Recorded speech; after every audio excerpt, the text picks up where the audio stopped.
आणि यानंतर थेट जाऊयात गोपीचंद पडळकर बोलतात।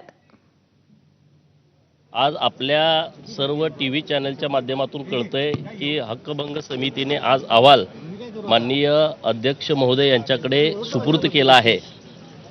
कायदेमंडळ सर्वोच्च आहे, कायदेमंडळाचा सन्मान राखणं लोकप्रतिनिधी म्हणून माझी जबाबदारी आहे, आमचं कर्तव्य आहे। जो काही निर्णय विधिमंडळातून दिला जाईल त्या निर्णयाच्या अधीन राहून आम्ही ज्या काही सूचना दिल्या जातील त्याचं पालन करू।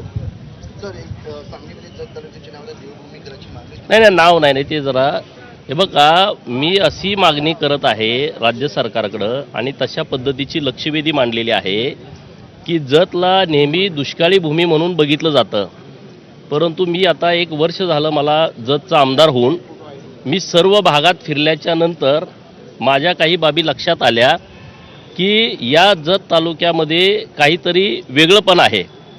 रामायण महाभारतापासूनचा इतिहास हा जत तालुक्यामध्ये लपलेला आहे।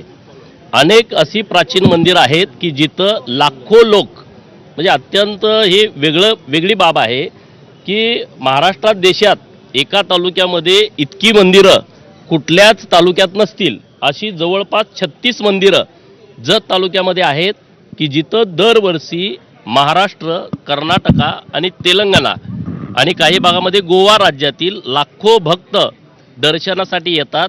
त्यांचे कुलदैवत आहेत, कुलदेवी आहे। तर ही भूमी राज्य सरकारनं देवभूमी म्हणून घोषित करावी अशी मागणी मी राज्य सरकारकडे करतोय।